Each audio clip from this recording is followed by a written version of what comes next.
The latest Pokemon TCG Pocket set, Celestial Guardians, is out now, and it shakes up the game in a big way, and the biggest of which is Rare Candy. This is a card that we have seen in the paper TCG in the past. It's a staple there, and in Pocket, it completely flips the game on its head, allowing Stage 2 Pokemon to hit the board even faster. And one of the biggest benefactors of Rare Candy is the newest EX in the game, Solgaleo EX.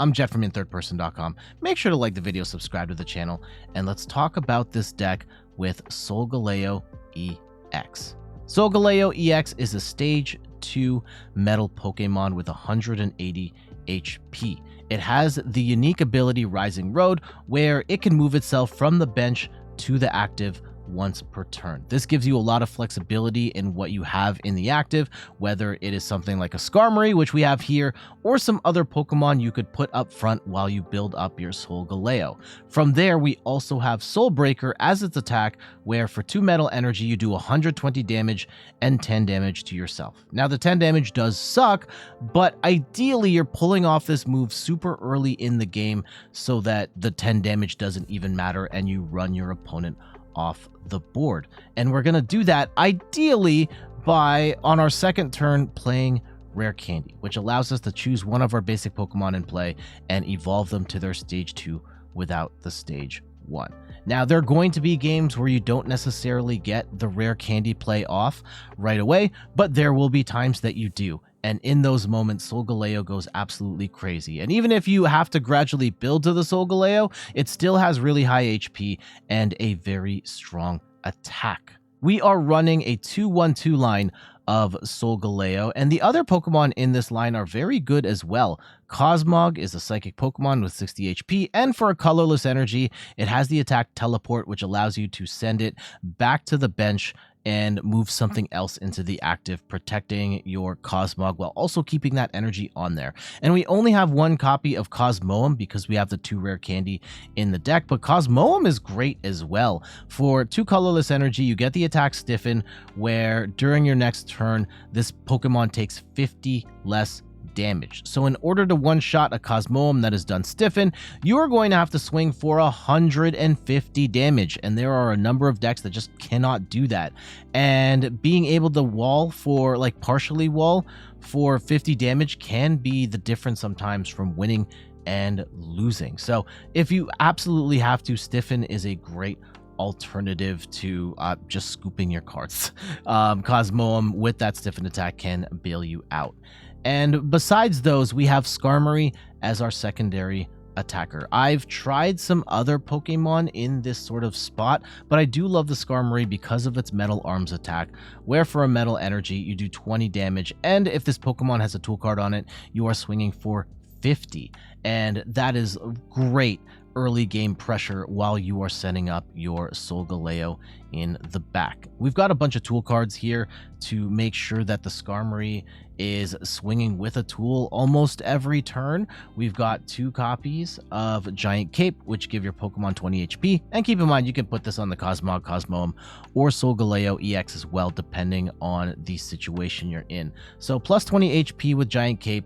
Rocky Helmet, we've got 1 copy of that. When our opponent swings into us, we do 20 damage in return. And then we also have a new card here, Poison Barb, where if our opponent swings into us, we end up poisoning the opponent's active Pokemon. And now it's only 10 damage at a time, but if they stay in the active for longer than 2 turns, you're doing more damage, progressively more damage as we go. So depending on the situation, maybe you want Rocky Helmet, maybe you want Poison Barb, but I like having one of each.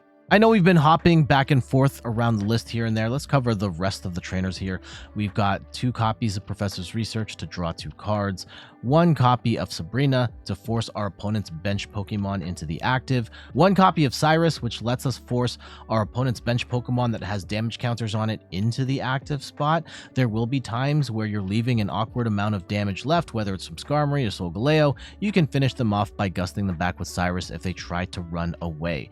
We also have 1 copy of Mars, which is an amazing card, and I know a lot of decks struggle to find space for Mars, but when you play this, you force your opponent to shuffle their hand into their deck and then draw equal to the number of prize cards they have remaining. In particular, this is devastating in the end game when they've got one prize left and you leave them down to a single card thanks to Mars. Last but not least, we've got 2 copies of Poké Ball to get a random basic Pokemon from our deck. So the general game plan is we want to go second and ideally start with Skarmory, a tool, and at least 1 Cosmog. From there, we are going to want to swing with Skarmory, doing 50 damage while we build up a Solgaleo in the background. And once that Solgaleo is ready, ideally on turn 2, sometimes turn 3, and probably there are going to be some times where you just brick like crazy and the Solgaleo is just hiding from you. But at a certain point, you're going to want to bring in Solgaleo to rush the active and take down whatever's in there. And sometimes I've even found that it's not impossible to set up a second Solgaleo just because of how fast this deck can go. And so potentially building a second one is an option, though most of the time you're never going to get past the first. You get the first one set up, you claw your way through your opponent's deck, and then it's just over. So this deck is a ton of fun, and I really enjoy how aggressive this deck is between Solgaleo and Skarmory. It's not a perfect deck. There will still be times when you're struggling to get that Solgaleo out or you're hitting awkward damage, and there are certain matchups where Solgaleo is not doing particularly hot. Against Charizard, it's pretty bad. And even against Darkrai Giratina, which was the big deck of the last format, and that's kind of cooled down, thankfully, because that's apparently a really bad matchup according to Limitless. But Solgaleo, I've been having a ton of fun with and a lot of success with in the ranked ladder as well. Speaking of which, let's head over to the ranked ladder right now for some matches. We are going first in this one.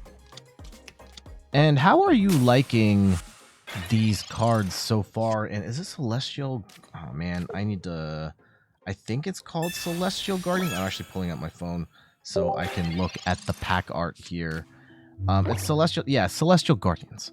I really like this set. I think Rare Candy is a goated card in this game, and it's even better. I think it's even better in Pocket than it is in the main TCG, because you put 2 Rare Candies in a 20-card deck, 10% of your deck is Rare Candy, and in the main TCG, you can have upwards of 4 Rare Candy in a 60-card deck, and I can't do the math on that, but it's less than 20% of your deck, or 10% of your deck. So the pop-off potential into a stage 2 is even higher, and I think Solgaleo is maybe the best example of how sideways a match can go when you pop off. And we've got the pieces right here. This is ridiculous. Cosmog for energy, but the thing is, they should have alarm bells going off in their head right now in that turn 2 scenario. Like turn 1 going second, if your opponent has a Skarmory in the active and they put energy on the Cosmog, then they have a clear sign like, oh, they've got the Solgaleo combo. And kudos to many of my opponents who recognize the problem with that and are able to have like an Iono or a Mars ready to rock to kind of break the combo. I don't remember if our opponent does. We played the Sabrina to force them into a situation there where they had to hard retreat with the Venipede, and they need 2 energy to attack with the Scolipede. So burning that energy means they'll be an extra turn behind. They are going to swing for a little bit, and they'll also do damage to themselves, getting poisoned here, but it's not gonna matter because we've already got Solgaleo on deck with the 2 cards, and I don't think there's much our opponent can do here, and I'm kind of belaboring the point. Like, we don't have to do any of this. We get Solgaleo up, we run over the Weezing, and yeah, we take a little bit of poison damage. That's okay. And the Scolipede, if they are even able to set it up, I think it has 100. I could be wrong. I don't remember how much HP it has off the top of my head. But it's going to take them 2 turns to attack. And we are still going to be 2-shotting them, no problem. So this is just looking incredibly grim for our opponent. Actually, yeah, I don't really see what else they can do here. We just happen to pop off. Yeah, Poison Sting, like 20 in poison, like, not really going to matter here. Solgaleo is just going to run them over. And so, yeah, just this deck goes, when it gets the combo early, it goes very fast, at which point there's not much they can do. And even against some of the decks that are bad matchups for Solgaleo, if you can just get set up fast, there's not a lot that many decks can do. GG's. We are going second in this one. We've got the Skarmory in the active. Not going to put down a Cosmog here, because if they do turn one Sabrina, I don't want my Cosmog stuck in the active, and I do want to get a swing in. And I don't know what this is initially. Like, what are we doing with the Togepi? I've not seen a Togepi in here, and like initially seeing the Cosmog, I was like, oh, we're in the mirror match, but no, we are not. They are a Lunala deck. They've got a Giratina, and we have 2 out of the 3 pieces for the pop-off. So I think we're going to have to play this straight up, going in with the Skarmory, get in some good damage on this Cosmog, swing for 50, and puts them in a high-pressure situation where they got to get that Cosmog out of there. Thankfully, they do have the teleport attack, though they potentially lose some tempo, not being able to go into the Cosmoem. They are going to play their Professor's Research, and we'll see what happens from here. They get down a Giratina. Now, this is kind of nuts, having the option of potentially going into all of these different attackers. Even the Giratina in the middle is primarily there just as a pivot, but being able to swing for 70 damage as a single prizer is not bad, especially if you can move the damage around. And they're going to use this as a shield. And yeah, so they ended up hard retreating and losing the energy on the Cosmog in order to get energy on the Giratina instead. Unfortunately for us, we get the Cosmoem, so that's good. We don't get the full pop-off there, but Cosmoem means that we're going to get Solgaleo on the following turn, assuming we don't get hand disrupted. We've only got 2 cards, so I assume that our opponent is going to leave us alone here. But yeah, Solgaleo potentially running over the Giratina, and if they could potentially attack us on the turn after we knock out this Giratina in the active, right? If they attach to the Giratina on the bench and they... Uh-oh.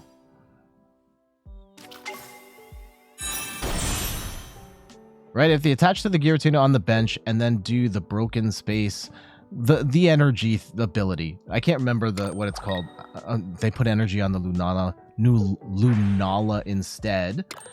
And by doing that, they have forced themselves into a position where they're going to have to attack with Lunala on the following turn.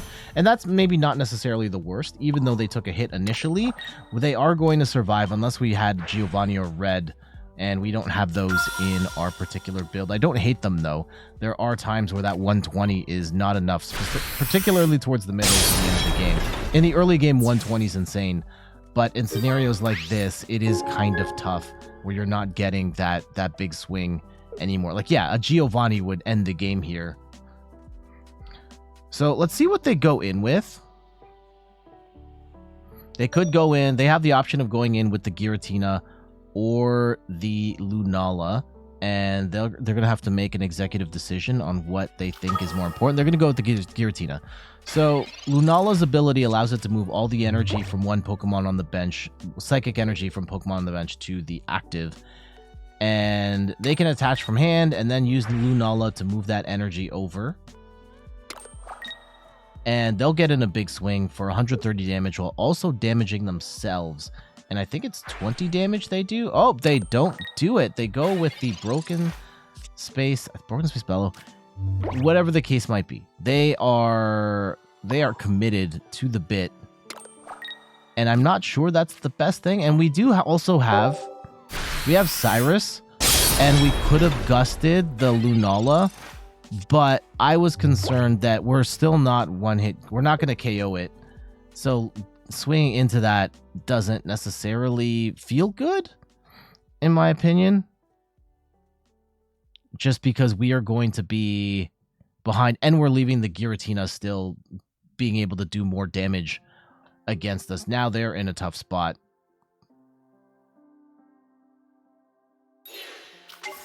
And they're just going to hard retreat, leaving 3 energy. And Lunala can still go in. They're probably going to move. And they're going to heal. And they actually heal from the new Lunala. And I don't necessarily hate that for them, not knowing what we have in our hand.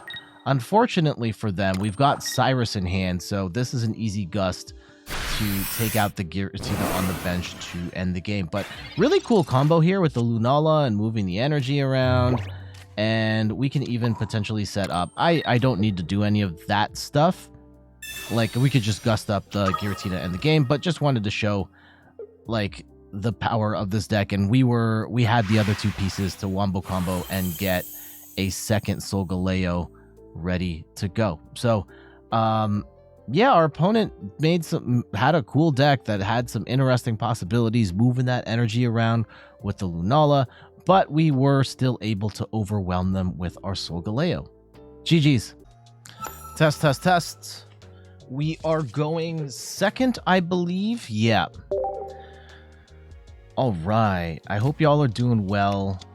I admittedly, the last couple of weeks, haven't played much Pocket. Like, I open it every day and I do my Wonder Picks and open my packs and stuff, but I really did not like the Shining Revelry meta. The Darkrai Giratina stuff, I was just so tired of.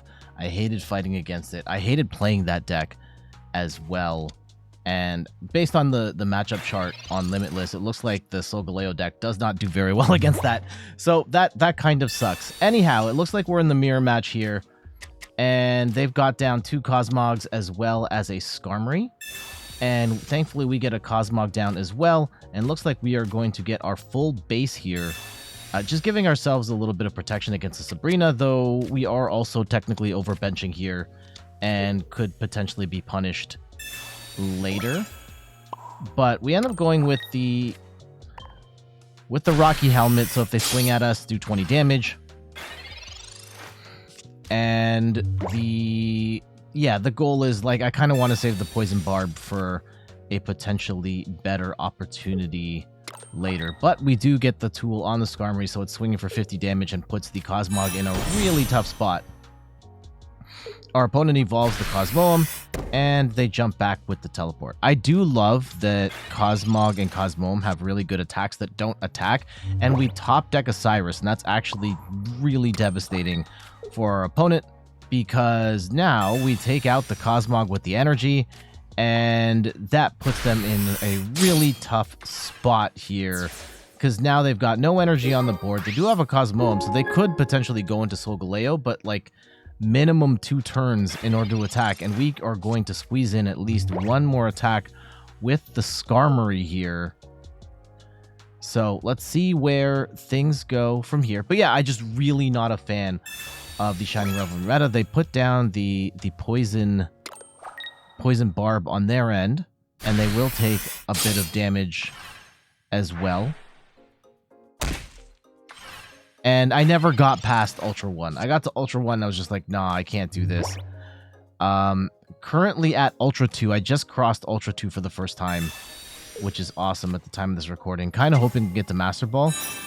We'll see where the meta goes, and we get Solgaleo up with the rare candy, and all of a sudden this game is broken wide open. Solgaleo's gonna rush in, and we'll put the Poison Barb on there as well.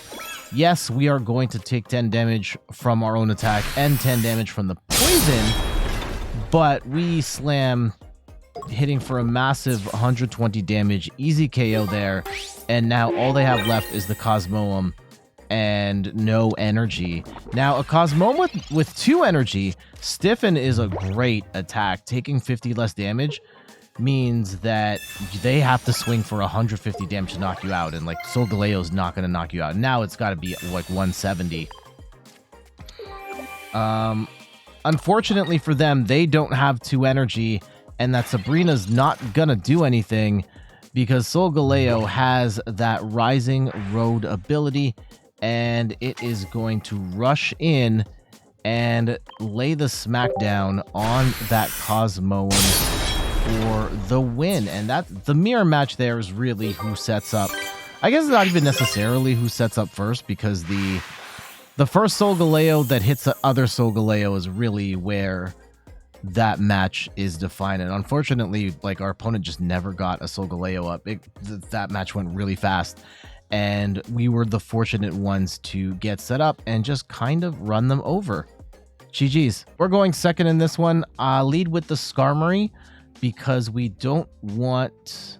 I think we want the potential for the turn 1 attack. We do have the giant cape already in hand, and our opponent flips over a Kangaskhan. So I have not seen a Kangaskhan in a minute. Still a good card, but just hasn't been meta relevant. It's in the context of a fighting deck, and they throw down the fossil. So it looks like a Rampardos deck.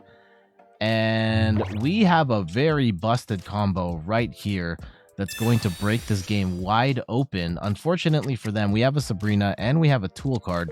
We throw a whole bunch of stuff on our bench, get the giant cape on, and with Sabrina, we are now able to just gust up the fossil, knocking that out, and that they really need that as their heavy hitter. The Kangaskhan is cool, but it's not... It's there to stall for time while you set up the big attacker, but it's not. It in and of itself is not a big attacker. Easy prize for us. And now, yeah, we can two-shot with the Skarmory, and there's no guarantee they can two-shot us, especially since we've got the cape. Like, they have to hit 4 heads in a row in order to two-shot our Skarmory. So our opponent plays a Iono here, and we lose a card, and that's actually really bad. Not necessarily really bad. If we top deck a Solgaleo, that would be amazing. But the professor's research would have been way better here. Our opponent goes for their big attack, and they get 1 heads. They're still gonna have to hit 3 more in order to KO us. And so let's go and put some energy on the Cosmog, get that potentially set up. If they go Solgaleo on the following turn, we rare candy, and we finish them off. So our opponent, yeah, they can't knock us out unless they hit 2 heads and they play a Giovanni beforehand. So this is looking incredibly rough for our opponent. We'll see if they can get some other stuff on the bench, perhaps. Maybe get another fossil down. They do go for the Sabrina, and we are prepared. We do have the second Skarmory on the bench for moments like this so that they can't gust up the primary attacker that we're building towards here. And they hit double heads. It's still not going to be enough. Even on this one that doesn't have the cape, they're going to be 20 short. And we top deck. There it is. Busted Solgaleo. And this game is over.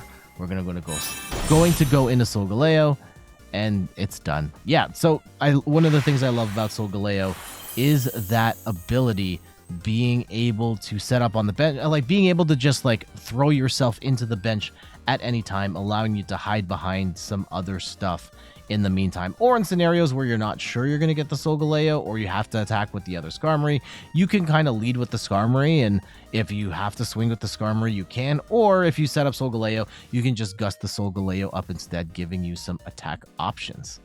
GG's. There we go. That is a look at Solgaleo EX, the new EX Pokemon from Celestial Guardians. Is it a perfect deck?